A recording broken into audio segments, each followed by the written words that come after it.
కొండా సురేఖ వ్యవహారం చిన్నారెడ్డి వ్యాఖ్యల అంశంపై టీపీసీసీకి నివేదిక చేరింది. మంత్రి కొండా సురేఖ చిన్నారెడ్డిపై నివేదికను క్రమశిక్షణ కమిటీ సమర్పించింది. నివేదికను ఏఐసీసీకి టీపీసీసీ పంపనుంది. అటు పార్టీ లైన్ దాటితే చర్యలు తీసుకోవాల్సిందేనని క్రమశిక్షణ కమిటీ చైర్మన్ మల్లు రవి తెలిపారు. అయితే కాంగ్రెస్ లో క్రమశిక్షణ అనేది కీలకమైన అంశమని, నేతలు క్రమశిక్షణగా ఉంటేనే అందరికీ గౌరవమని అన్నారు ఆయన. తప్పనిసరిగా క్రమశిక్షణ చర్యల్ని కఠినంగా తీసుకోవాలని రికమెండ్ చేయటం జరిగింది. ఇది సంక్షిప్తంగా ఈ రిపోర్టుని పిసిసి ప్రెసిడెంట్ గారికి ఇచ్చాను. పిసిసి ప్రెసిడెంట్ గారు మీనాక్షి నటరాజన్ గారు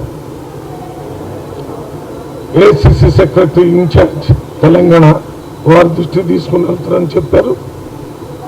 అక్కడి నుంచి ఏఐసిసి ప్రెసిడెంట్ గారికి,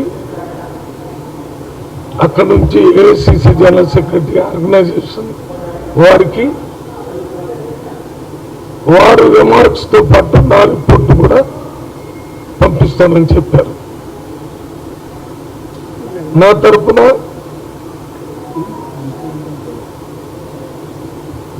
పిసిసి గారి అనుమతి తీసుకొని నేను ఇచ్చిన రిపోర్ట్లు కూడా ఏఐసిసి ప్రెసిడెంట్కి, AICC general secretary organisation president Mallikarjuna Kharge గారికి, general secretary KC Venugopal organisation వారికి పంపించడం జరుగుతుంది.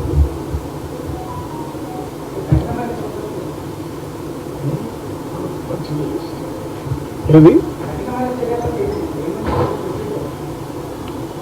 కఠినమైన చర్యలు ఏంటి అనేది మా కాంగ్రెస్ పార్టీ హైకమాండ్ నిర్ణయం తీసుకుని మీ అందరికీ చెప్తారు. నాకు కూడా రిపోర్ట్ నాకు కూడా పంపిస్తారు. అప్పుడు ఆ కఠిన చర్యలు ఏంటో చెప్తారు.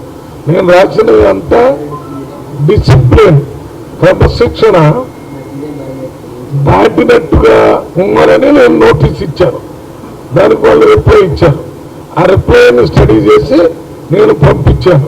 దాని మీద ఏ రకమైన చర్యలు తీసుకోవాలో హైకమాండ్ నిర్ణయిస్తుంది. నేను రికమెండ్ చేసిందే మీకు చెప్పాను, మీరు రికమెండ్ చేసింది నేను చెప్పాను.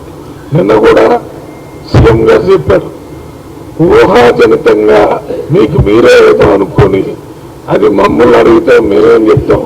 నేనేం చెప్పాను, నేను దానికి చాలా సంక్షిప్తంగా డైరెక్ట్ గా మీకు అర్థమయ్యే విధంగా చెప్పాను. ఇచ్చిన నోటీస్ సమాధానంతో పాటు దానికి సంబంధించిన ఇతర అన్నిటి మీద ఒక సమగ్రమైన రిపోర్ట్ ని పంపించి ఇది క్రమశిక్షణ